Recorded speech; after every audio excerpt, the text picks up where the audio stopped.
በስመ አብ ወወልድ ወመንፈስ ቅዱስ አሐዱ አምላክ አሜን። በክርስቶስ ክርስቲያን በወልድ ውሉድ በመንፈስ ቅዱስ መንፈሳን እየተባላችሁ አንድም የተሰኛችሁ የእመቤታችን የቅድስት ድንግል ማርያም የቅዱሳን የጻድቃን የሰማዕታት ወዳጆች እንደምን ሰነበታችሁ?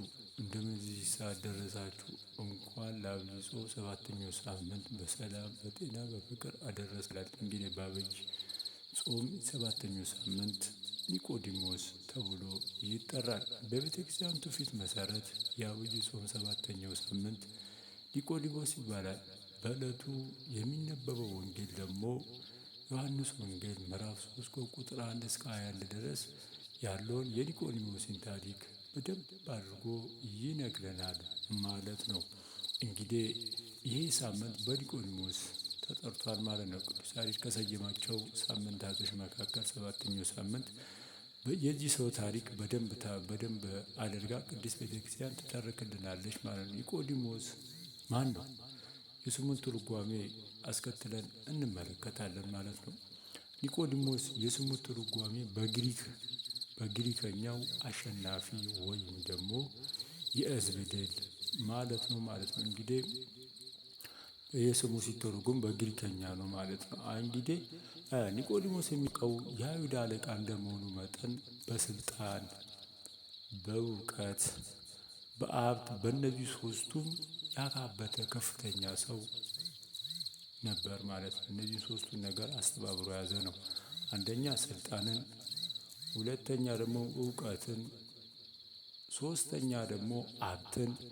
እነዚህ ሶስቱን አንድ ላይ አስተባብሮ የያዘ የኦሪት ሊቅ ነው ማለት ነው። ስለዚህ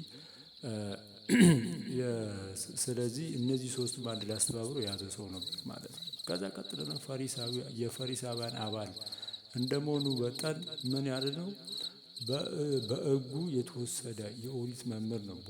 የኦሪቱን ሕግ በደንብ ጠንቅቆ የሚያውቅ የኦሪቱን ሕግ ትውፊቶችን፣ ስራ፣ ልማዶች በደንብ ጠንቅቆ ሳይሆን የፈሪሳውያን አባል በመባልም ይታወቃል ማለት። ከዛ ደግሞ ኒቆዲሞስ ከጌታ ጋር ያለው ግንኙነት ምን እንደሚመስል ደግሞ በደንብ ቀጥለን እንመለከታለን ማለት ነው። በወንጌሉ ዘንድ ኒቆዲሞስ 3 ጊዜ ተጠቅሷል ይላል። እነዚህም ሶስቱ አጋጣሚዎች የእምነቱን እድገት ያሳያሉ ማለት ነው። እንግዲህ በመጀመሪያ ስንመለከት የሌሊት ተማሪ መሆኑን በቅዱስ ዮሐንስ ወንጌላዊው በወንጌሉ እንደጠቀሰልን በምዕራፍ 3 ከቁጥር 1 እስከ 1 ድረስ ያለውን ያስረዳናል ማለት ነው። እንግዲህ የሌሊት ተማሪ መሆኑን የምንረዳበት ኒቆዲሞስ ጌታችንን ያደረጋቸውን ታምራት ተመልክቶ እውነቱን ለማወቅ ሲል ሌሊት ወደ እርሱ እየመጣ ይማር እንደነበረም ታሪኩ ይናገራል። ይህንን ያደረገው ለምንድን ነው ሲባል ከፈሪሳውያን ፍርሃት የተነሳ ነው ይላል።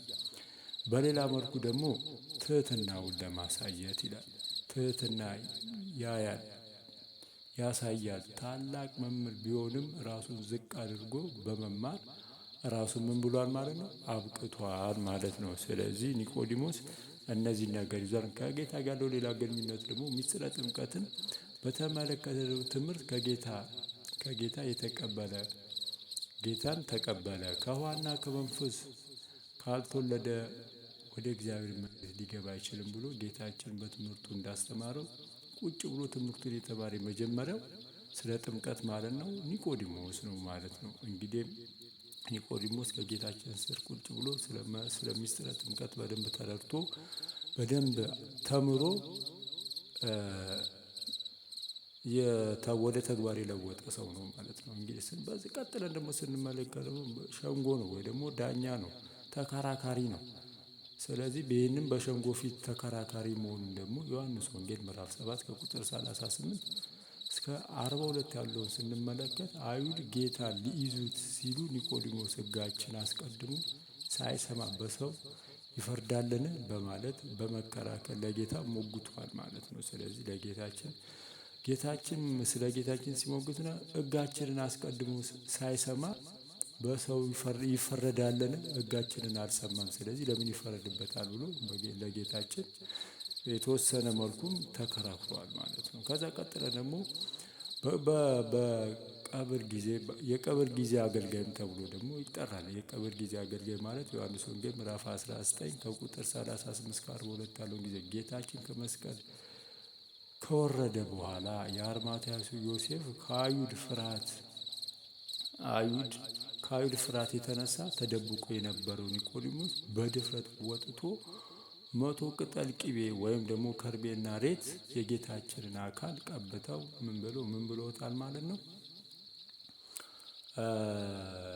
ቀብረውታል። በአዲስ መቃብር ቀብረውታል ማለት ነው። እንግዲህ የሰባተኛው ሳምንት ወይ ደግሞ ለሰባተኛው ሳምንት ትርጉም ወይም ደግሞ ለምን የዚህ ሰው ታሪክ ለኛ መማር ለምን አስፈለገ ሲባል ቅዱስ ያሬድ በዝማሬው በጾመ ድጓው ላይ የዚህን ሳምንት መንፈሳዊ ድርሰት አስመልክቶ ዘምሯል። ለቤተ ክርስቲያንን ሳምንት በኒቆዲሞስ ስትጠራው ከእርሱ ሕይወት የሚከተለውን ትምህርቶችን እንድንማር ትፈልጋለች ይላል። ሁለተኛ ትህትና። ቅድም እንደተነጋገርነው ትህትናን እኔ መምህር ነኝና ከጌታ ስራ አልማርም አላለም። ያንን ትህትናውን ለመግለጽ ቀን ቀን ከአይሁዶች ጋር ይውላል፣ ማታ ማታ ከጌታ እግር ስር ቁጭ ብሎ ይማራል ማለት ነው። ሶስተኛው ደግሞ ጽናቱ፣ ላመነበት እስከ መጨረሻው ጸንቶ መቆየቱ። ይህንን ከኒቆዲሞስ እንማራለን። ሶስተኛ የግልጽ ምስክርነት ሆኗል። በግልጽ ምስክር ሆነ። ለጌታ ምን ያለ ለክርስቶስ እስከ መጨረሻው እስከ መስቀሉ ድረስ ሄዶ ከመስቀል አውርዶ እስከ መቅበርም የደረሰ ታላቅ አባት ነው ማለት ነው። ኒቆዲሞስ እነዚህን ሶስቱን ነገር አስተባብሮ የያዘ ነው። እኛም ከኒቆዲሞስ እነዚህን ነገሮች ትህትናን፣ ጽናትና የግልጽ ምስክርነትን ምን እንላለን ማለት ነው እንማራለን ማለት ነው። እንግዲህ በዕለቱ የሚነበበው መልእክታት እንግዲህ ሮሜ ቅዱስ ጳውሎስ ወደ ሮሜ ሰዎች በላከላቸው ምዕራፍ 6 ከቁጥር 1 እስከ 12፣ ዮሐንስ ወንጌል ዋና ወንጌሉ ዮሐንስ ወንጌል ምዕራፍ 3 ከቁጥር 1 እስከ 12 ያለው በዕለቱ የሚነበብ ነው ማለት ነው። እንግዲህ እነዚህ የሚነበቡ ለምስባካት ስለ ኒቆዲሞስ የሚያወሩ ናቸው። በተለያየ መልኩ የተለያየ ታሪክ ቢሆንም ስለ ኒቆዲሞስ በደንብ አድርገው የሚያወሱ የሚገልጹ ናቸው ማለት። ስለዚህ እኛ ስለ ኒቆዲሞስ ይዘንላችሁ የመጣውን ፕሮግራም ይህንን ይመስላል። እናንተም ቅዱሳን መጻሕፍት እያገላበጣችሁ ቅዱሳን አባቶቻችን ሊቃውንት እየጠየቃችሁ ከዚህ የበለጠ ስለ ኒቆዲሞስ ማወቅ መረዳት ትችላላችሁ። ስላዳመጣችሁ እናመሰግናለን። ወስብሐት ለእግዚአብሔር።